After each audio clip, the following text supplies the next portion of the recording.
නමෝ තස්ස භගවතෝ අරහතෝ සම්මා සම්බුද්දස්ස නමෝ තස්ස භගවතෝ අරහතෝ සම්මා සම්බුද්දස්ස නමෝ තස්ස භගවතෝ අරහතෝ සම්මා සම්බුද්දස්ස යෝකප්ප කෝටි හිපියප්ප මෙය්‍යං කාලං කරොන්තෝ අති දුක්කරානි කේධං ගතෝ ලෝක හිතාය නාතෝ නමෝ මහා කරුණිකස්ස තස්ස තිරසන්න ශ්‍රද්ධාවන්ත පින්වතුනි මහා විදර්ශනා භාවනාව දේශනා මාලාවේ දෙවන දේශනාව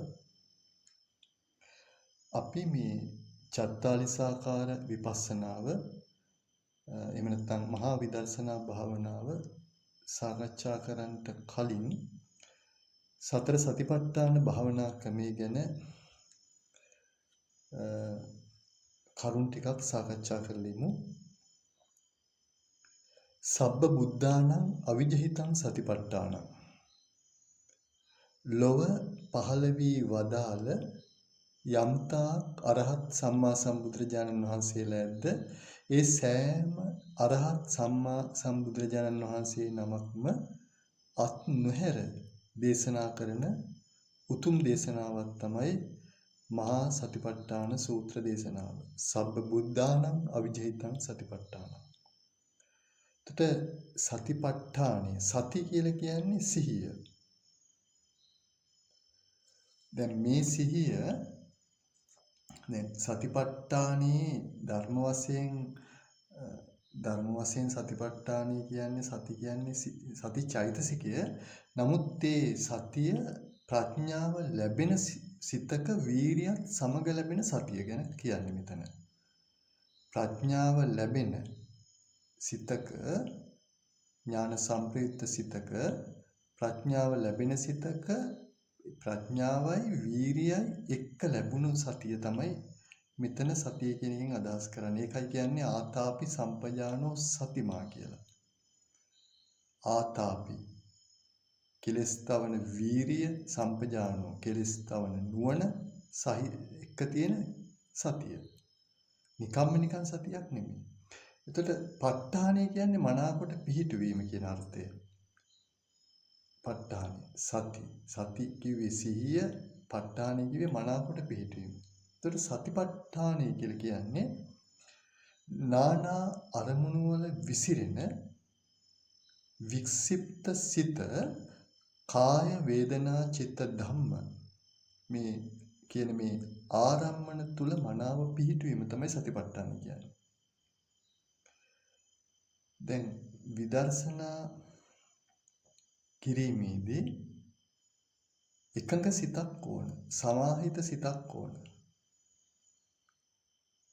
එතකොට මේ සතිපට්ඨාන කර්මස්ථාන තුලින් මුලින්ම කරලා දෙන දේ තමයි විසිරුණු සිත එකඟ කරලා දෙනවා.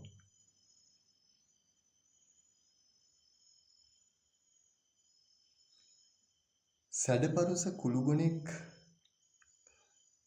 වගේ නොයෙක් අරමුණු වල දුවන අකීකරු සිතක් තමයි අපි සංසාරේ පුරුදු කරගෙන එන්නේ. දැන් වනාන්තරයේ ඉන්න සැඩපරුස කුළුගුණෙක්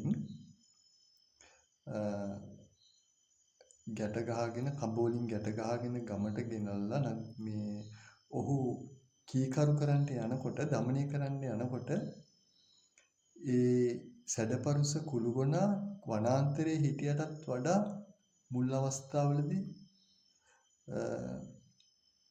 අකීකරු වෙනවා, මුරණ්ඩු වෙනවා. ඒ වගේ අපි දැන් පුරුදු කරලා තියෙන්නේ විශේෂයෙන් කාමච්ඡන්දේ නිසා සිත පුරුදු කරලා තියෙන සංසාරේ විසිරෙන සිතක්. එතකොට මේ විසිරෙන සිත එකලස් කරන්න යනකොට එකඟ කරන්න යනකොට මුලින් බොහොම අපහසුතාවයටපත් වෙනවා. නමුත් ඒක පුරුදු කරනකොට දැන් ඒ කුළුගුණා වුණත් කාලයක් ගමට ගෙනල්ලා ඔහු කීකරු කරනකොට හොඳින් দমনය වෙනවා කලක් යද්දී.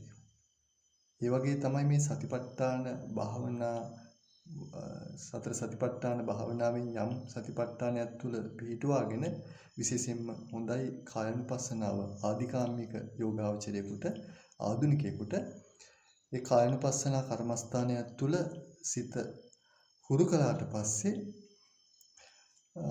සිත හුරු වෙනවා කීකරු වෙන්න මනාව පිහිටන්න අරමුණ තුළ එකඟ වෙනවා ඒක මග්ගෝති ඒකෝ ඒව මග්ගෝ නහි නිබ්බාන ගාමිනී මග්ගෝ අඤ්ඤෝ අත්ති කියනවා.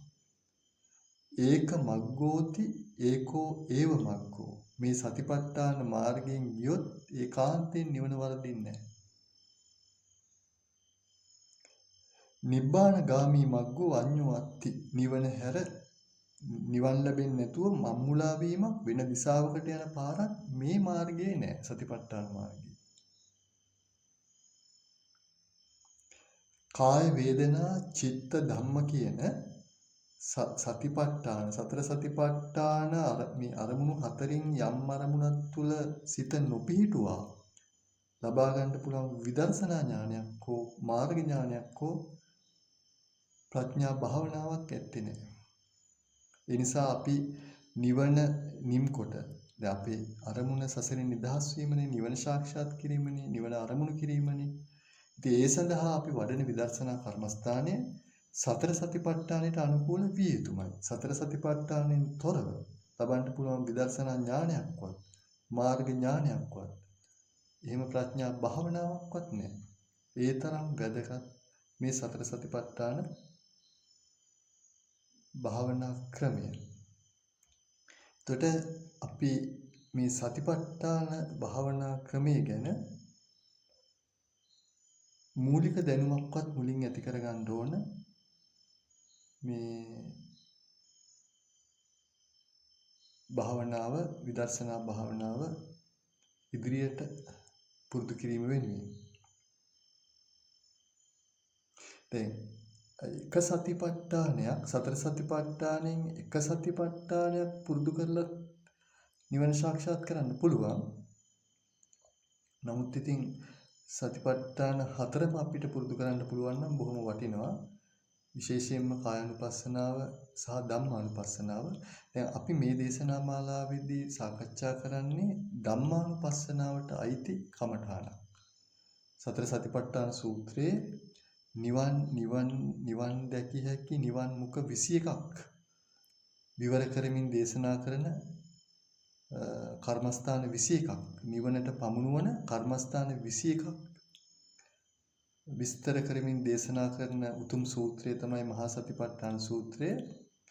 කායानुපස්සනාවේ කර්මස්ථාන 14ක් වේදනානුපස්සනාවට 1යි චිත්තානුපස්සනාවට 1යි ධම්මානුපස්සනාවට 5ක් තියෙනවා. ධම්මානුපස්සනාවට අයිති කර්මස්ථාන ඒ තමයි නීවරණ පබ්බය, කන්ද පබ්බය, ආයතන පබ්බය, බොජ්ජංග පබ්බය, සච්ච පබ්බය කියලා.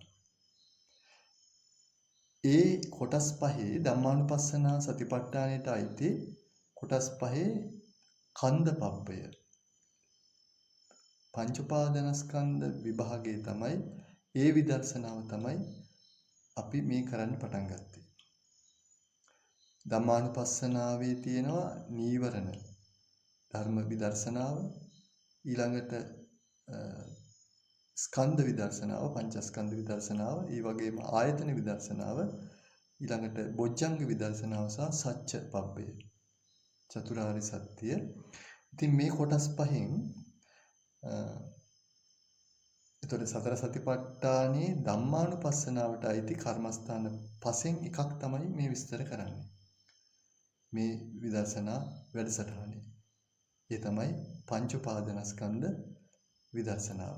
ඉතින් මේ මොන ක්‍රමයකින් හරි ඒ කියන්නේ චතුරාර්ය සත්‍ය වශයෙන් හරි ආයතන වශයෙන් හරි මේ පටිච්ච සමුප්පාද වශයෙන් හරි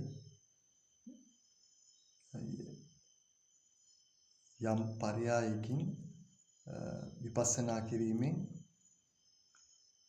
නිවන සාක්ෂාත් කරන්න පුළුවන්. ඉතින් අපි මෙතනදී යොදාගන්නේ පංච උපාදානස්කන්ධ විදර්ශනාව. ඒක එක ස්කන්ධයක්. රූපස්කන්ධය ගත්තොත් ඒ රූපස්කන්ධය 40 ආකාරයකට විදර්ශනා කරනවා.